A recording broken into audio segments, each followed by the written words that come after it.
In this video, I will show you how to leverage the power of artificial intelligence to boost your Shopify store sales by creating high-converting product bundles. If you have been struggling to decide which items should be grouped together, this simple workflow using Claude will take all the guesswork out of the process. The first step is to go to your Shopify admin panel and look at your analytics to find your top 10 selling products or collections from the last few months. Once you have that list ready, you simply need to copy and paste it directly into Claude. To get the best results, you should use a specific prompt designed to trigger deep marketing analysis. Tell the artificial intelligence to analyze these products and suggest 3 high-converting bundles such as a starter kit, a gift set, or a daily routine bundle.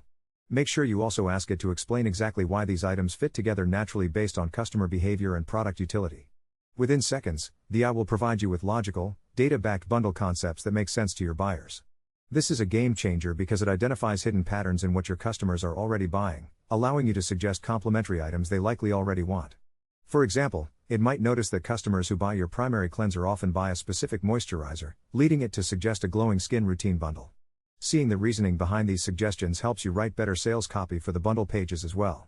Once you have your 3 concepts, you can easily set them up in your Shopify store using a bundling app or by creating a new product listing. This strategy leads to a higher average order value and a much better shopping experience for your visitors. Thank you so much for watching, and start using Claude today to scale your e-commerce business to new heights.